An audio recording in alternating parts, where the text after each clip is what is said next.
Re-bienvenue à un autre épisode de Plus de millage, défi 500 km encore aujourd'hui. Avec quoi? Eh bien, avec Tesla Model 3, deux moteurs grande autonomie Dual Motor Long Range. Le record du défi 500 km plus de millage a été établi par la Tesla Model 3 Long Range, mais c'est une année modèle 2018. Ça fait quand même assez longtemps qu'on a fait ce défi-là avec beaucoup moins d'expérience qu'on a aujourd'hui. Donc aujourd'hui, qu'est-ce qu'on fait? Bien, on va tenter de battre le record. C'est aussi simple que ça. Le record était de 5h30. Est-ce qu'on va être capable de faire 5h, 5h10, 5h15? Il est à peu près 5h55 le matin, un samedi. On est en Ontario. Peu importe, on en parlera plus tard, mais on fait la même route qu'avec la Chevrolet Bolt, là, le défi 500 km précédent. Alors, allons-y.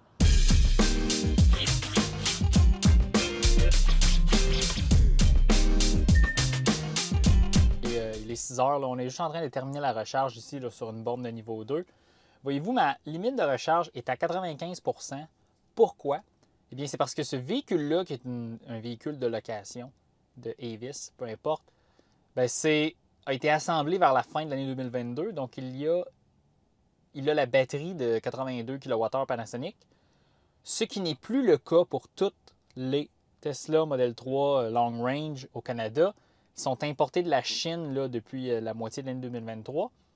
Et la capacité maximale de cette batterie-là, qui est LG, c'est 79 kWh. Donc, on va, en mettant la limite à 95 %, on va recréer l'autonomie de 534 km EPA que les Tesla Model 3 Long Range en ce moment ont au Canada. Là, je veux juste établir un record qui a un peu plus de sens.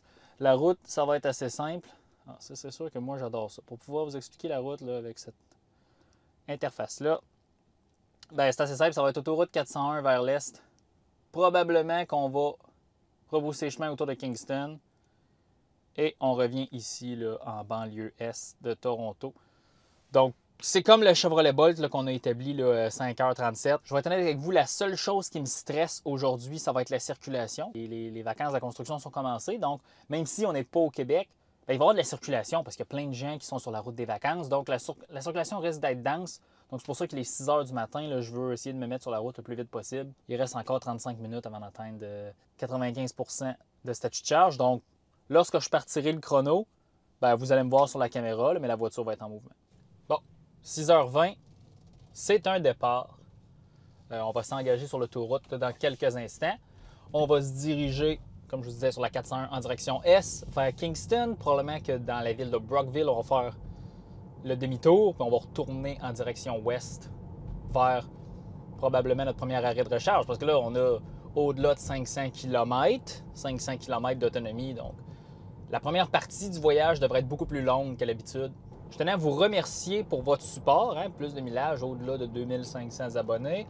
Même, on a notre commanditaire, JN Auto, mais aussi on a des gens qui sont membres de plus de millage. Donc, qui ont accès à plus des vidéos d'avance ou, genre, mettons, un contact plus serré avec nous. Mais à la fin, ce véhicule-là, là, je ne suis pas en voyage d'affaires du tout. Je l'ai loué chez Avis pour 24 heures pour pouvoir justement faire un test 500 km. J'espérais avoir la propulsion avec la batterie LFP parce qu'on ne l'avait jamais testé sur 500 km, mais les locations de voitures, là, c'est comme une roulette russe. Là. Tu ne sais pas exactement ce que tu peux avoir. Mais dites-vous que c'est un des premiers tests qui est commandité par vous, puisque votre support a permis de payer pour ce véhicule.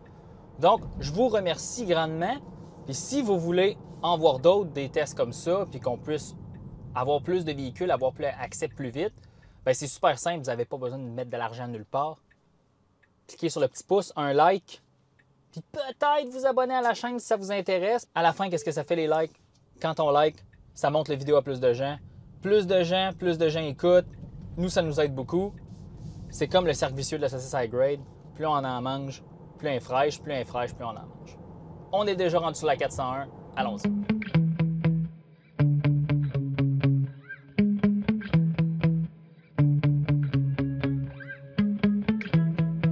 Par rapport à la vitesse à laquelle je vais rouler aujourd'hui, bien évidemment, ça va être plus que 100 km/h. Mais ça ne sera pas non plus super exagéré parce qu'à la fin, je veux dire, il faut quand même que je conserve une certaine autonomie. Puis aussi, il faut que le test soit réaliste.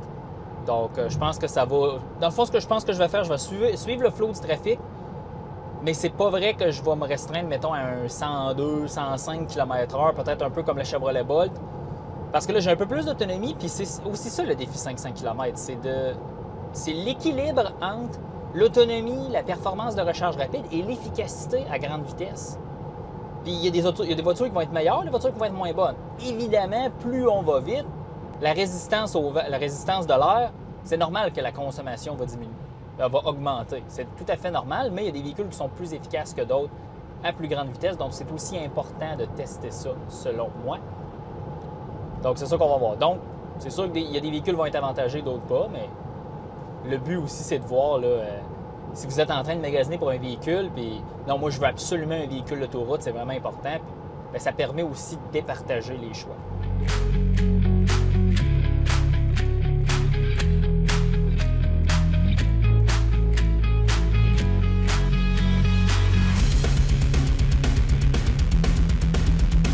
C'est maintenant l'heure de la première petite mise à jour. Oui, j'ai le soleil d'en face, mais regardez, belle journée d'été le matin, que voulez-vous? On a à peu près 40 km de parcouru sur l'autoroute. Parlons d'efficacité de cette Tesla Model 3, là, Dual Motor, whatever. On est en ce moment à 168 Wh par kilomètre, 16,8 kWh par 100 km. C'est très bon comme consommation, surtout qu'on roule en ce moment. C'est les conditions à lesquelles on vit avec. Là. On est à 100 km/h plus 20 de pourboire. Fait que quand même une bonne allure, comme diraient nos amis les Français. Mais somme toute, je me fais dépasser par d'autres personnes aussi, évidemment. Ça, c'est la magie de la 401. Mais l'efficacité de cette voiture-là, c'est impressionnant. Puis là, c'est là que c'est drôle, hein, parce que la 2 moteurs, la Tesla Model 3 4 motrices long range, celle-ci, est souvent plus efficace que la 1 moteur. Ça m'a toujours fasciné parce que on dirait que Tesla, c'est les seuls constructeurs qui sont capables de faire ça. 2 moteurs répartissent mieux la puissance ou je sais pas quoi, ou un moteur d'efficacité à l'avant, peu importe. Mais aussitôt que tu tombes dans les autres constructeurs avec une version 4 motrices, 2 moteurs, ben là, l'efficacité en souffre. Mais...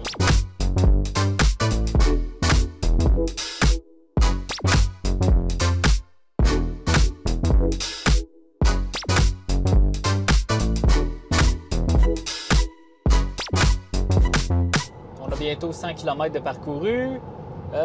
Mon petit trip me dit 174 Wh par kilomètre, 7,4. OK.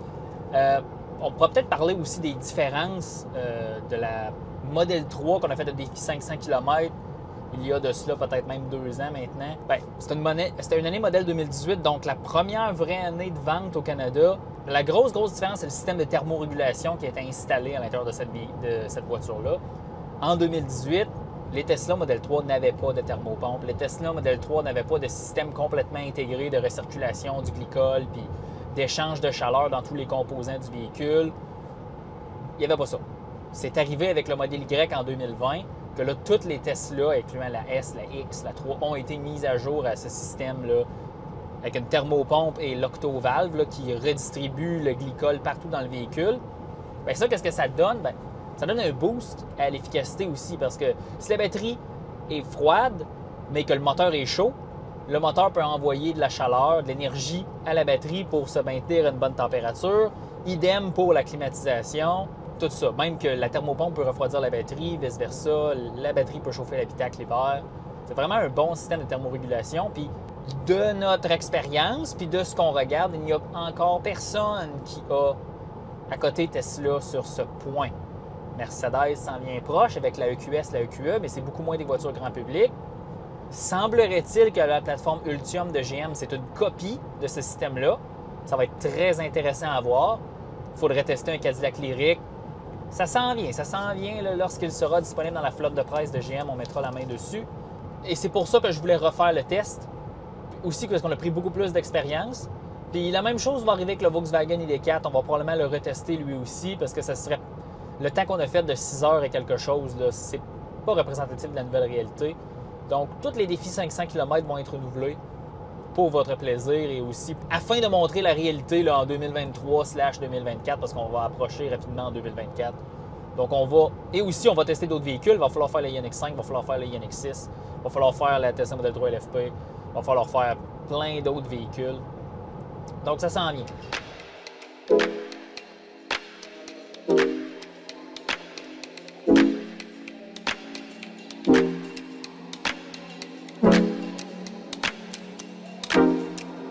beaucoup d'entre vous nous avez envoyé des courriels à notre adresse plusdemillage@commercialgmail.com pour nous proposer votre véhicule pour le défi 500 km.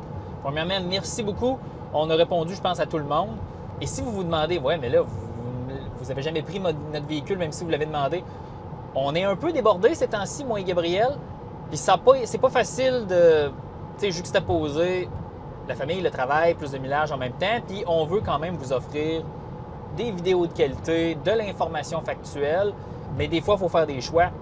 Puis plus les véhicules sont proches de où est-ce qu'on habite, plus c'est facile de vous les emprunter lorsque vous nous le proposez. Puis encore une fois, merci.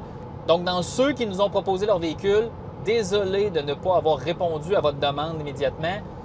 Dans les prochains mois, on est encore super occupé, mais comme vous voyez, on sort une vidéo par semaine. C'est juste que dans le fond, on essaie de limiter dans le fond un peu là, nos déplacements, là, juste pour être le plus optimisé possible. Ne vous inquiétez pas. Le Ioniq 5, il faut absolument le tester. Là. Je manque juste de temps. J'ai tellement hâte de l'essayer. Mais bon, c'est ça, juste une petite mise à jour, hein, parce que c'est le fun dans ces défis 500 km-là. J'ai le temps de vous parler parce que, regardez, là, c'est long. Hein? On est à 178 km du point de retournement. On va avoir parcouru au moins là, un bon 340 km avant de recharger, là, ce qui est excellent. Avec notre efficacité de... Là, on est rendu à 176, donc 17,6. 300 km restant à 66 % là, projeté par le véhicule. Non, il faut que je mette les mains sur le volant, c'est vrai. Mais vous comprenez ce que je veux dire.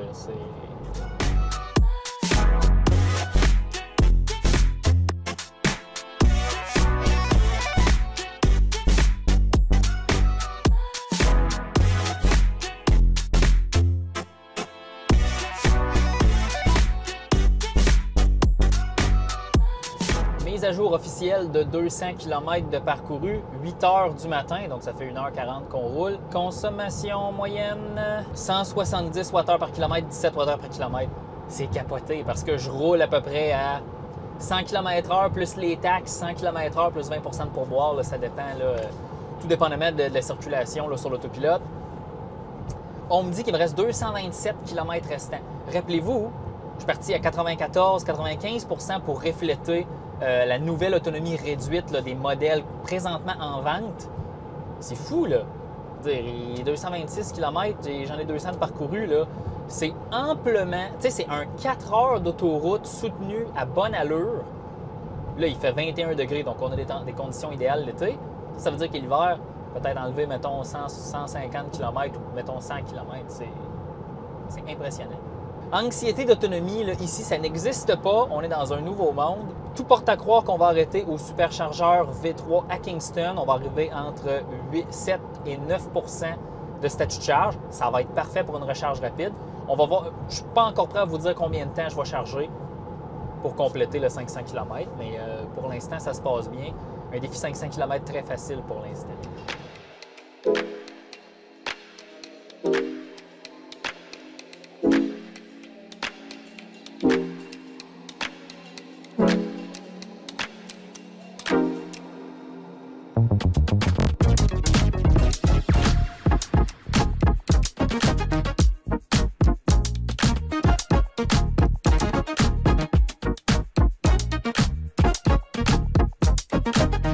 Bon, on est maintenant en direction ouest, en direction de Toronto. Dans 78 km, on va arrêter au superchargeur à Kingston. On va avoir parcouru 376 km. C'est très bien, hein? Mais évidemment, c'est une voiture qui a 534 km d'autonomie. Donc, ça fait du sens tout ça, mais je suis quand même assez impressionné. Là, ça nous permet de faire là, un bon saut de mouton là, pour la première section de ce défi 500 km.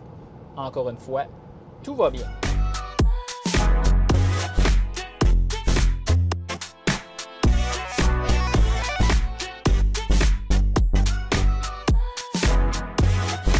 Le conditionnement de la batterie vient de s'enclencher. On est 8 km avant le superchargeur.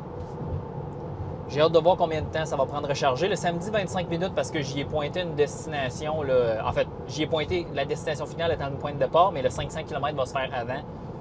Rendu au superchargeur, on va tout arranger ça. Puis on va même estimer là, où est-ce que le défi va se compléter et combien de temps on va arrêter de charger.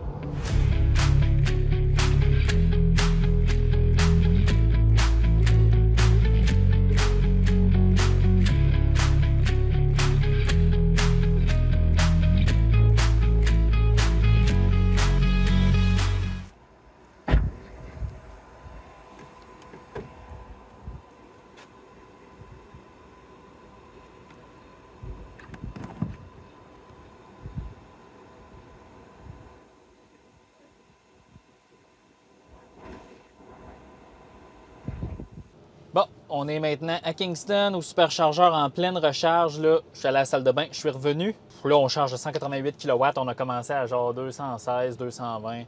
Aucun problème. J'ai pointé le système de navigation à un autre superchargeur plus loin que 500 km. On a besoin de parcourir 123 km. J'ai mis ça à 146 km. Donc, lorsqu'on va atteindre là, 10 % de marge de sécurité sur le système de navigation, on va partir. Ça devrait arriver dans 7 minutes. Donc, une session de recharge de 13-14 minutes. C'est très, très rapide, mais ça roule. 10 minutes une session de recharge de 10 minutes. On va arriver au superchargeur à Cobourg avec 11 %. Il est 9h48. On a 377 km de parcouru. Fait que pensez à ça, là. À 100 km/h plus 20 % de pourboire, 377 km d'autonomie l'été là, à 20-24 degrés sur une autoroute là, assez lisse, avec un relief assez facile. C'est très bon.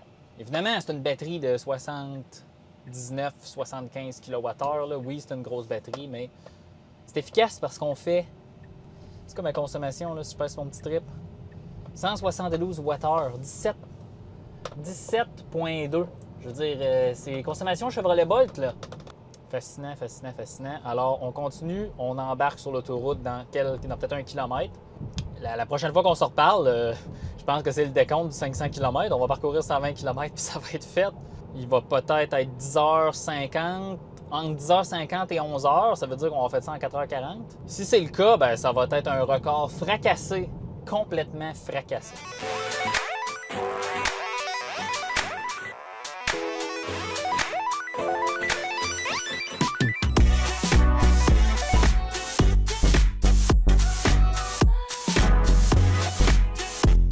J'ai refait mes calculs mentaux, juste m'assurer que tout c'était correct. Tout porte à croire qu'on va faire ce défi 500 km entre 4h40 et 4h50. On fracasse le record complètement. C'était à s'y attendre. Véhicule avec plus d'autonomie qu'avant. Bonnes conditions. J'ai beaucoup plus d'expérience maintenant. Gabriel aurait plus d'expérience maintenant. C'est normal. On remet un nouveau temps. Mais là, qu'est-ce que ça veut dire? Ça veut pas dire qu'il y a juste Tesla dans la vie. Non! Non, c'est pas ça que ça veut dire. Je vais mettre mes mains sur le volant, excusez-moi. C'est pas ça que ça veut dire. Ce que ça veut dire, c'est que dans les berlines longue distance, on a 3 concurrents. On a la Tesla Model 3 LR, celle-ci, avec 534 km d'autonomie, ou si vous en pognez une usagée avec 576, peu importe. On a ça.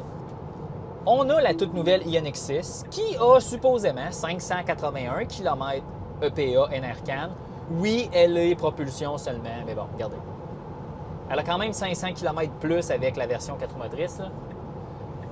L'avantage et le désavantage de la Ioniq 6, c'est qu'elle est à 800 volts. Elle va recharger très, très rapidement. 10 %, 80 % en 18 minutes. C'est extrêmement rapide. Et ça se fait sur les bornes de recharge à 800 volts. Puis au Canada, c'est un réseau très, très peu développé. Sur la 401, il y a quelques bornes d'Electrify Canada toujours brisées. Petro-Canada toujours brisées. Et c'est là que le bas blesse, je crois. Puis il y a le Polestar 2 aussi qui va avoir 440 km ou proche de 500 là, avec 440 km en version 4 motrices là, pour l'année modèle 2024. Donc, tu sais, les berlines longue portée. Puis il y a peut-être la BMW i4 aussi, là, mais tu sais, on entend tellement peu parler. Mais là, ce que ça veut dire, c'est que le réseau de recharge rapide dicte tout. Parce qu'avoir chargé cette voiture-là avec un port CCS, là, mettons j'aurais eu l'adapteur CCS, j'aurais pas utilisé le réseau superchargeur, on ne pourrait pas faire ça en 4h50. OK. En 2020, oui, mais là vous allez dire, oui, mais en 2024, Alexandre, le réseau de superchargeur va être ouvert à Polestar, à GM, probablement que Hyundai va se brancher avant ça. Oui! Puis je pense que on a raison, puis vous avez raison, que ça va aider beaucoup pour les véhicules qui ne sont pas Tesla à se recharger sur longue distance. Le problème du Ioniq 6, c'est qu'il est à 800 volts. Donc là, lorsqu'on va arriver sur un superchargeur, on ne pourra pas charger à 250 kW. Ben, je dis ça. Je ne sais pas comment que ça fonctionne exactement, mais il va y avoir une conversion qui va se faire un peu comme la Porsche Taycan. Puis il va y avoir de l'énergie qui va être perdue dans cette conversion. La conversion se passe dans la bobine puis dans le stator là, du moteur à l'arrière. Mais tu sais, il va y avoir une baisse. Est-ce que ça va charger à 150 kW? Peut-être. Ça va probablement être suffisant. Mais ça ne battra pas, mettons, une LR en termes de recharge rapide. Fait que là, la clé du Ioniq 6, c'est sa grande efficacité si elle est au rendez-vous pour battre. Parce que dans le fond, tu vas être capable de parcourir peut-être même 500 km sur l'autoroute, ce que je pense impossible. Mais vous comprenez ce que je veux dire. La Polestar 2, ben là, c'est sûr que ça va être la dernière là, de ce trio des berlines longue portée. Donc, ça va être à voir, ça va être excitant, mais effectivement, lorsque le réseau de superchargeurs va s'ouvrir à la plupart des constructeurs, je pense que ça va changer les résultats un peu, puis ça devrait aider aussi tout le monde. Donc, on verra, mais c'est ça la situation actuellement.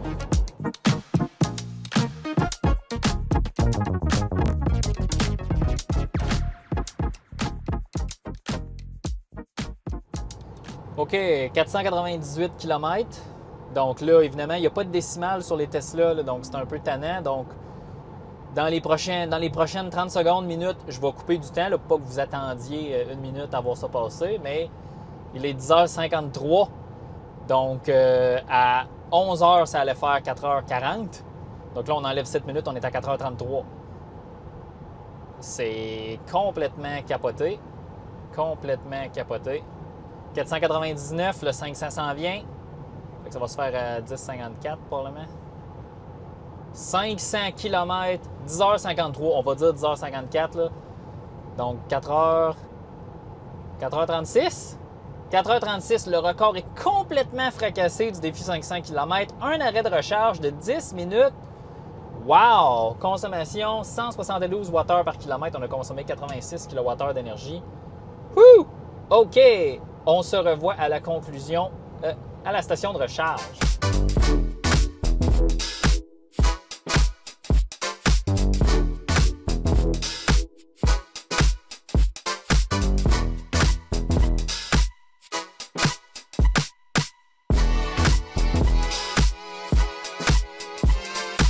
Bon, on est maintenant à la station de recharge superchargeur à Cobourg. On est, mettons, on est peut-être 100 km à l'est de Toronto. Le défi 500 km est terminé. Récapitulons rapidement. On est parti à 6h20 ce matin. On a parcouru 500 km en 4h33. Oui, 4h33. Un arrêt de recharge, là, 10, 11, 12 minutes. Là. Que dire de cette voiture, la Tesla Model 3 Dual Motor Long Range, hein, avec la grosse batterie 4 roues motrices? Ben, elle a de l'autonomie pour l'autoroute. Il n'y en a pas de problème. Dites-vous, là, à vitesse, à une bonne allure, là, la limite de vitesse plus les taxes, là, hein, on va rire, on va dire ça maintenant, ben vous allez faire 440 km là, sur une charge en vous laissant là, 10 à la fin. Parce que moi, je trouve que 10 c'est amplement suffisant parce qu'à zéro, ces autos-là, il leur reste encore une couple de kilomètres. Je ne vous dis pas de descendre à zéro, mais il en reste en masse. Hey, l'efficacité énergétique, là, 172 Wh par kilomètre, 17,2 kWh par 100 km, c'est fou raide, cette efficacité-là. Puis là, c'est là la grande question. Ça reste un véhicule de 65 000 $. Oui, il est éligible à la subvention. OK. Mais pour avoir autant d'autonomie, Ioniq 6 en version 2 roues motrices, ben, vous payez 54 990 $, ce que moi, je trouve qui est un meilleur prix. T'sais, en réalité, dans un monde idéal, puis dans un univers où les choses valent vraiment ce qu'elles valent, en tout cas, dans mon monde idéal, un Ioniq 6 propulsion devrait coûter 45 000 $. Puis ce véhicule devrait coûter 55 000 $. La Tesla Model 3 LFP, hein, 45 000 elle aussi. Peut-être même un peu moins. Écoutez, hein? Est-ce que c'est la voiture pour tout le monde? Non, je pense que la Tesla Model 3, 2 roues motrices, fait le travail amplement pour les longs voyages. Celle-là, là, c'est juste un autre coche. Dans le fond, ça, en plein hiver à moins 30, oui, peut-être vous allez être à 50 % de perte d'autonomie, mais ça va être assez suffisant. Là. Vous allez pouvoir faire 250 km l'hiver à moins 30. Mais bon, il va falloir vraiment essayer le Ioniq 6. Il va falloir réessayer le Polestar 2 l'été en version 2 roues motrices ou en version 2 roues motrices, 4 roues motrices, vous me le direz dans les commentaires. Là. Parce qu'évidemment, ce trio de berlines-là est très important à évaluer. Puis ici aussi, on fera le trio modèle Y, Ioniq 5, Kia V6, peu importe. Puis un petit nouveau chez GM, là, pourquoi pas. Éventuellement, lorsqu'on aura accès à ça. Mais ouais, c'est un véhicule que je trouve un petit peu trop dispendieux, malgré que le prix a baissé. Mais d'un point de vue d'efficacité, c'est c'est probablement la meilleure. Et on verra le Ioniq 6 s'il peut livrer quelque chose en bas de 17. Mais très impressionné. J'ai bien aimé mon test. On a fracassé le record. On va probablement refracasser des records des véhicules. On réessayera un ID4. Je suis sûr qu'on va faire un meilleur temps que 6 heures quelque chose. Là, affiché ici, évidemment. Tesla Model 3 Long Range. Si ça tombe dans vos moyens, allez-y parce que vous pouvez en avoir une demain matin si vous voulez Québec, Ontario. Puis ils ont à peu près là, en ce moment 1500 $ de rabais là, si vous regardez leur inventaire. On va se laisser là-dessus puis on se dit à la prochaine.